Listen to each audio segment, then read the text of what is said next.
On the hot streets of Vancouver, everyone has their own advice for how to cool down before bed. Definitely just sleep with just your sheets. You don't need your whole blanket. And have a fan on in the room, even if you don't have AC. I think that makes a big difference. And what about what do you wear to bed?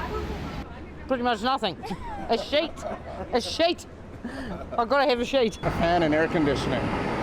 Yeah, essential, otherwise you're gonna combust. According to Statistics Canada, only 32% of homes in BC have air conditioning. And while the ideal room temperature to sleep maxes out at 28 degrees Celsius, many people are trying to sleep in homes that are 32 degrees or higher. The optimal humidity for us to sleep in is 40 to 60%. And I went online and looked today, and in Vancouver it's 65% right now. So that makes it feel even hotter than the ambient temperature is telling us it is.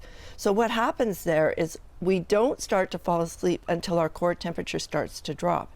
And then about 6 hours after we fall asleep, our core temperature starts to go up. And that's our signal that it's time to wake up for the day. So you can imagine how hard it is when you're sleeping in a really hot room and your core temperature's not really dropping and it's staying high.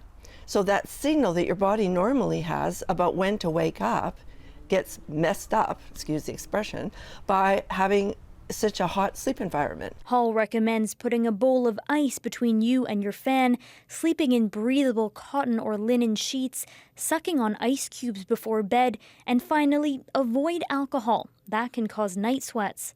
And if you do share a bed with someone, keeping your distance may be best to avoid overheating. You could try sleeping bottom to top, so you've got a little bit more room rather than both trying to sleep, with your heads at the same place. And sleeping like a starfish is supposed to help. So really spreading out so that there's more sweat happening and evaporating. Cool marine air rolling in tonight is expected to bring some reprieve on the coast, but with humidity still high, embracing your inner starfish tonight could bring some much-needed shut-eye.